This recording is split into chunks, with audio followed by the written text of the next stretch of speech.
As an adult, my memory on some of the Transformers shows that came out in the early 2000s is a little foggy. I can remember the basics about the plot as well as certain characters and their character traits, but when it comes to what actually happens in the shows, I can't muster enough energy to remember every detail. So I thought it would be fun to revisit the first episodes of the shows that I was alive to witness but can't quite remember. I was originally curious to see if they introduced humans in the show in a way that feels organic, but then I watched the episodes and realized I had a little more to talk about than just the humans. Each show suffers from what I would call 2000's disease. The dialogue is bland, the pacing is inconsistent, and the worst part is the animation. It's either stiff cardboard cutouts or the CGI is so atrocious that you can actually see the pixels flickering.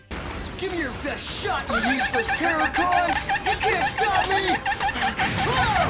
But honestly, it's only this bad because it's a product of its time. These shows get a semi-pass, but when we get further into the episodes, you'll see not all of them are gonna get a pass from me. I'm only gonna be covering the shows with human characters that came out in the early 2000s, so unfortunately this means I'm not gonna revisit Beast Wars, Beast Machines animated, or anything after Prime. That leaves Transformers Armada, Cybertron, Robots in Disguise, and Energon. I was originally gonna talk about all 4 shows in one video, but then I realized I don't wanna edit that much. So we're cutting it in half. So on the next video, we're going to be talking about Energon and Cybertron. If you want me to cover these other shows, let me know in the comments below. So let's start with the one that came out when I was literally 1 year old, Transformers Robots in Disguise. Not that one, this one.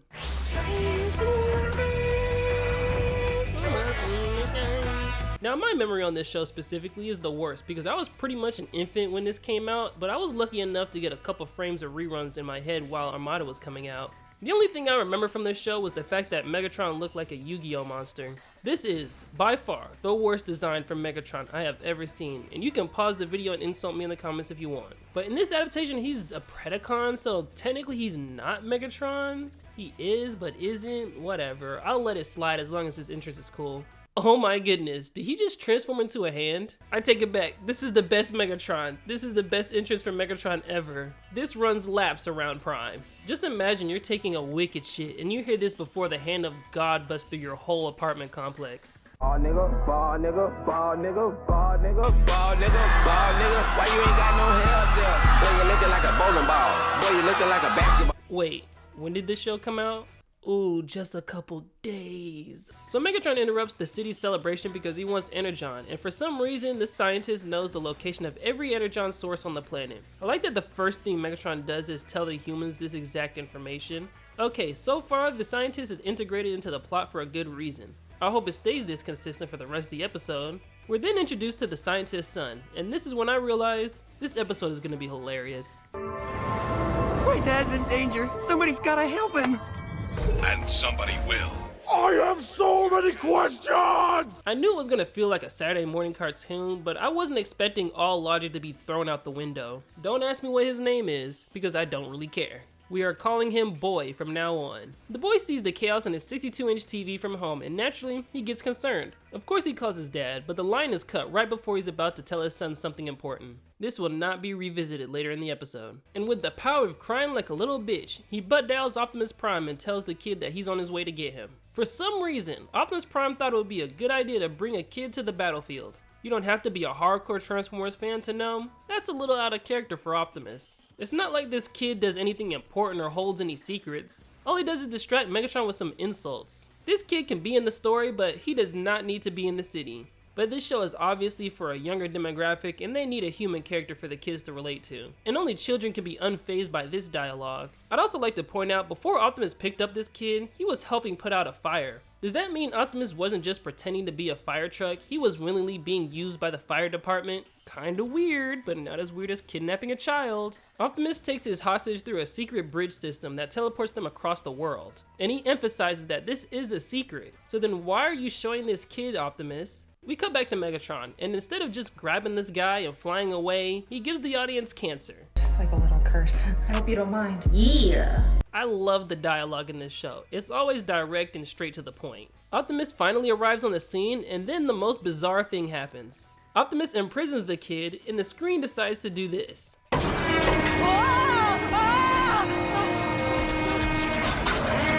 I have no words. I have literally never seen a transition like this before in my life. This isn't a mistake. This was here on purpose. After that bold editing choice, Optimus gets overwhelmed by Megatron and he calls his Predacon buddies. I don't know why he did that. He was doing just fine to me. If anything, Optimus should have called his friends. I'm gonna be honest, the only design I like is the frog.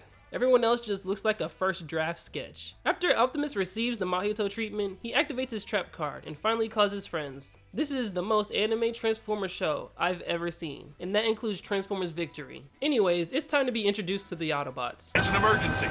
Sorry. Okay, yeah, the Autobots are definitely posing as people's cars. It's not much of a disguise if you have witnesses. Does that mean he has to find a new human every time Optimus calls for help? Maybe she's a reoccurring character? I've only seen this episode.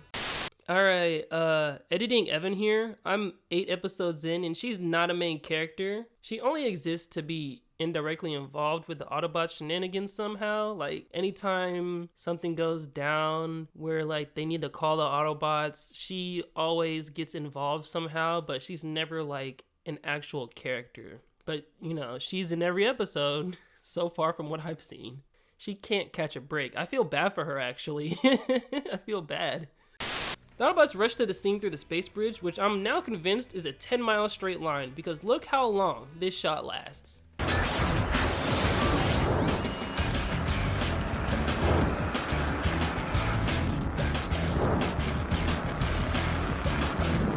I did not touch this clip at all. This is real, folks. The Autobots finally show up to help Optimus, but they're not quick enough to stop Megatron from giving this guy more cancer.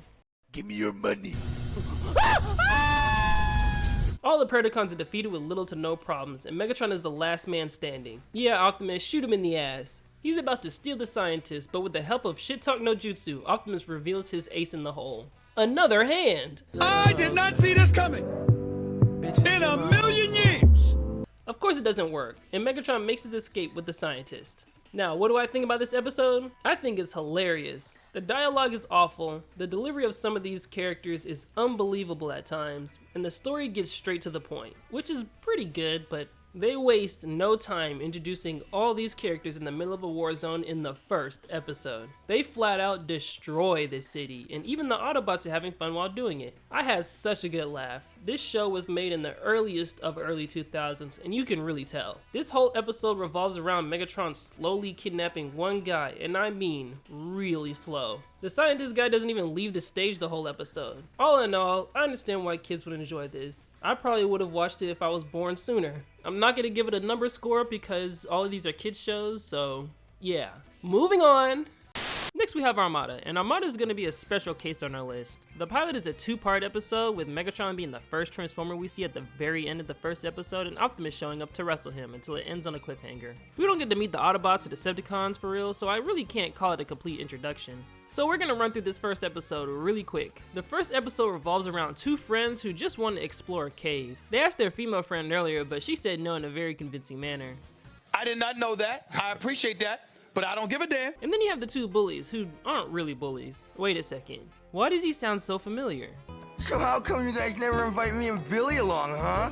What happened to the stairs? But they're really just 2 nosy kids, and they don't stay out of the loop for that much longer. But that's when it starts to get pretty crowded with human characters. I know I'm really supposed to be just talking about the pilot episodes, but I kind of want to mention this. There's no reason why there should be 5 human companions. Personally, I think you only need 1. Maybe 2 so the human characters can have someone to talk to about the giant robots, but 3 is the max. And don't expect me to remember the bullies' names either, because I just don't want to. But for now, these 3 are the only ones that interact with the robots. Anyways, the 2 boys risk their lives going cave diving, with the bullies loudly following them into the cave.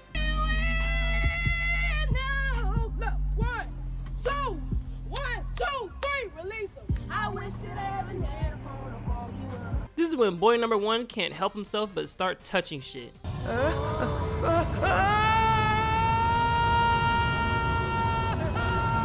Bro, if it hurts that badly, let it go. As Rad, yes, his name is Rad, I just found out. As Rad is getting the biggest flashbang the galaxy has ever seen, Cybertron is going absolutely ballistic. The boys successfully escape the caves, only to be greeted by Megatron moments later, who looks absolutely tough. This is definitely a top 5 Megatron design in my book, because till this day, I have no idea what that giant claw thing on his head is, but it sure does look cool. I think they were trying to take inspiration from Galactus. That's just my guess. Rad twists his ankle and drops the thing, which turns into a Minicon. The Minicon then scans Rad's bike and they attempt to ride on his back away from Megatron. Oh yeah, Megatron is watching all of this happen. I'm not gonna rag on this cartoon too hard, but I find it hilarious that Megatron is allowing all of this to happen instead of just grabbing the kid. They have enough time to drop the thing, allow it to transform, have a conversation about how it transformed, it scanning into a bike, transforming into the bike, transforming back into a robot, and then driving away. I guess there just wasn't enough frames for him.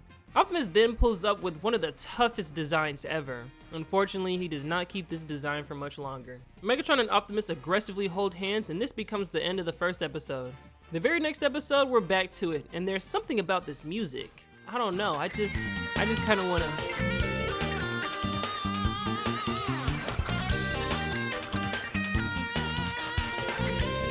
Something else that's funny is that this happens.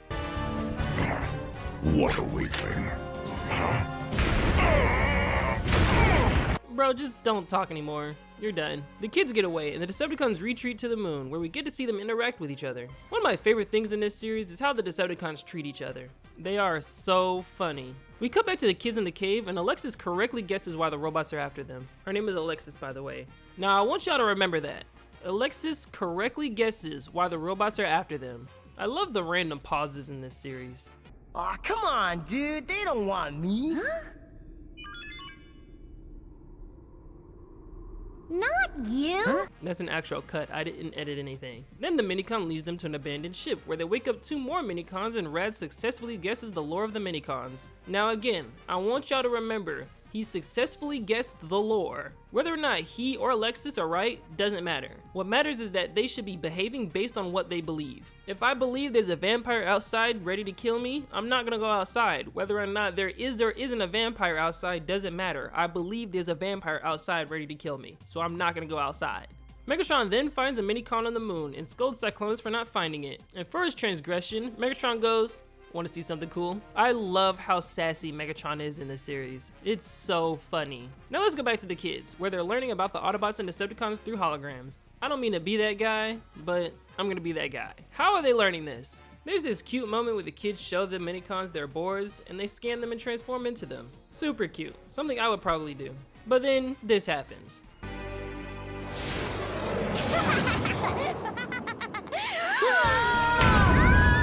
I did not see this coming.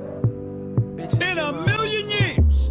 Remember, you said the robots were after you because of the Minicons, and you guessed the lore, which was basically about why the Minicons were important. So why are you surprised when Megatron jump scares you? Y'all knew this was gonna happen. Y'all are so lucky Optimus blindsided this dude. Whoa, triple Akira slide! The Autobots arrive to save the kids from getting ran off the road, and I like this little detail where Alice notices the Autobot insignia and immediately trusts Optimus, since she seems to be the only one who noticed it during the battle and when they were looking through the holograms. They drive about a mile until Optimus combines with his trailer, thus ending the episode on another cliffhanger. Is this a 3-part episode and not a 2-part episode? Should I even talk about the next episode? The kids have barely interacted with the Autobots, and we've seen more Decepticons than Autobots in both episodes. No, it's fine. There's probably nothing interesting happening in this episode anyways. It's time to turn it up. Okay, let's talk about it. The episode starts with the kids taking cover and Optimus getting brought to his knees even though he's in his combined mode. Megatron shows just how much stronger he is with the Minicon, and Alexis says this. Don't you get it? That's the reason they're all fighting to control them. Yes, we've already established this last episode. I feel like the characters are just forgetting that they've said these things earlier. The kids, with the help of Red Alert and Hotshot, discover another batch of Minicons. Hotshot, transform! Did he just attach that helicopter to his ass? They combine with the Minicons for extra firepower and force Megatron to retreat. Again, 2 things. Megatron retreats way too quickly, but before he does, he says this. Time to take matters into my own hands. What is he talking about? He doesn't do anything, he leaves. And he doesn't do anything afterwards. It's like if Thanos said, Fine. I'll do it myself. And goes back to sitting in his chair. He doesn't do anything. Unfortunately, Cyclonus does manage to get a hold of a Minicon. So if anything, Cyclonus is the one who did it himself. The kids and the Autobots meet at their base where they finally get officially introduced. The kids explain how they found the Minicons through an unnecessarily long flashback, and the Autobots briefly explain that the Decepticons are evil.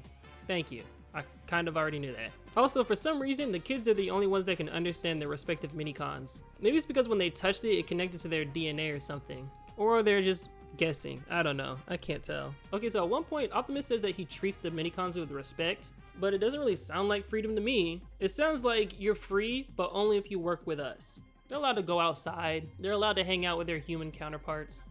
Sometimes. The episode ends with the Autobots learning what a fist bump is, and I find that adorable. It's kinda cliche, but I enjoy that trope where aliens learn fun things about Earth culture.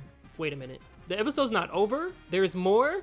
This episode takes a slight dip in the middle because it feels like the episode is over, only to move on to the kids 3v1ing the nosy kids. It's really only here to build suspicion around the main group and where they go every day after school, especially when they ride off on their tricked out rides that don't exist on Earth. Yeah, it was a birthday present from my grandma on the coast. As a matter of fact, I just put it together myself. You don't have to try that hard to lie, man. If they had 100 guesses of what they do after school, I doubt one of them would be. I think they're hanging out with giant alien robots that turn into cars. The episode might as well be over because all that happens is Starscream and Demolisher get into a fight, Megatron scolds them for it, then tells them to search for more minicons. Optimus gifts the kids Laserbeak and the episode ends with the base's alarms going off. These batches of episodes were very entertaining, and I feel the way the humans were introduced to the bots felt natural. We get to spend a lot of time with them before we meet the bots. And Optimus didn't have to kidnap anyone and take them to a war zone. Yet. The Decepticons introduction was also well done, and I really enjoyed each con and how their personalities bounced off each other. Armada is definitely a step up from Robots in Disguise, but it's definitely not as funny. Next time, we get to indulge ourselves in some real trash, and I get to suffer looking at this man's face, and hearing his voice, and attitude, and possibly the worst adaptation of Optimus Prime I have ever seen.